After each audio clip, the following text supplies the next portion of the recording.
Hello, my friends. I hope that you are doing well today. It is Wednesday, and today is the second reading from my new book. And I actually just revised the title, the new title that I think more um, closely fits what the book is all about and what it embodies is insights to light the way, what life and ALS have taught me about living well. So I'm really excited about the book, and I'm excited to share one of my favorite, well, there's so many good ones, but one that was really fun to write with you today. So let's get right into it here. The quote that I have for the top of this writing is, "Lying to ourselves is more deeply ingrained than lying to others." Fyodor Dostoevsky.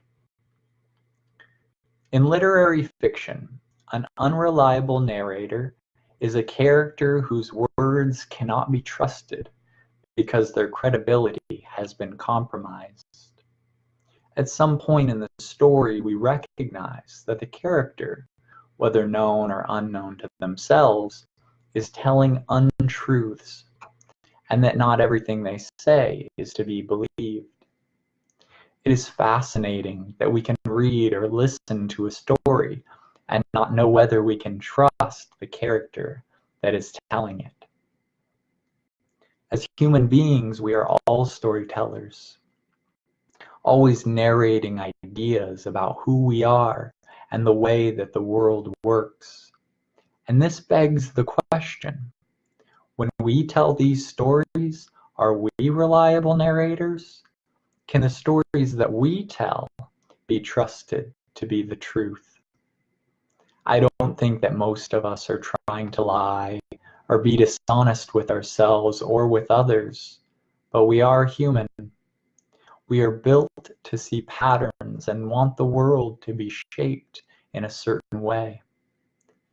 Sometimes we have a tendency to see only what we want to see, enhancing ideas of ourselves by remembering only what we did right while ignoring aspects that we are ashamed of.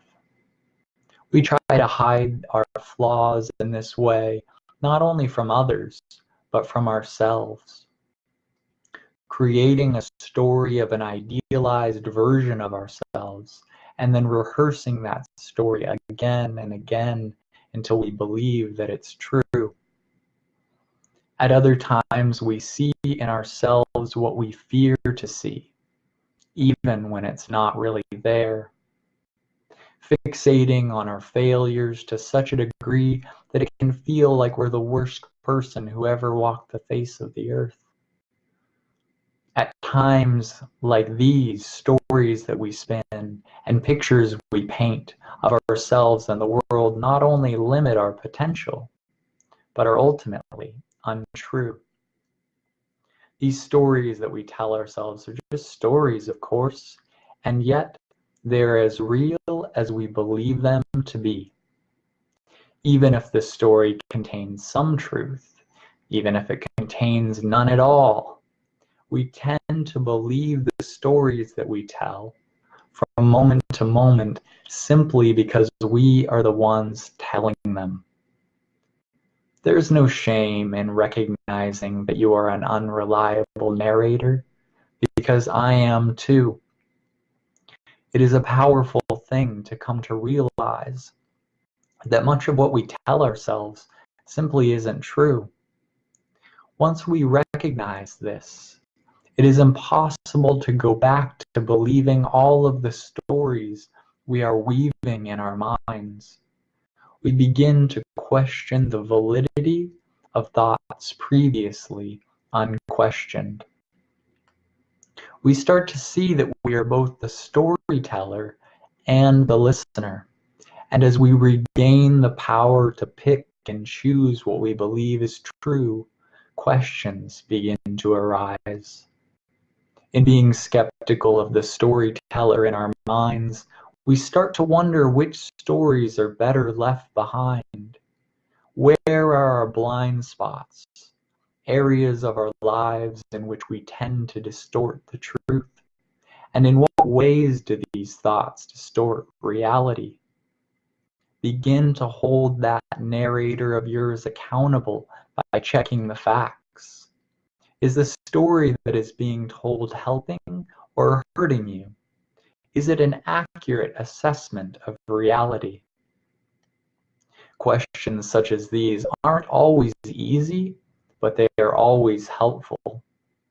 Ensure that the stories you tell honor you for the wonderful person that you are. And watch what happens as your stories begin to shift towards recognizing more and more of the good within your reality and within yourself. Thank you guys for listening to this second section of my book. I'm excited about continuing to do these readings every week. And I wanted to say that if you don't want to miss any of these weekly readings or other Facebook Live videos that I do, if you go to my profile and go under the following section at the top, you can click see first to make sure that any posts that I do will show up at the top of your page. So I hope everybody is having a good one today. I hope you enjoyed this reading. It was a lot of fun to write, and I'll come back with another one next week, but perhaps I will see you before then.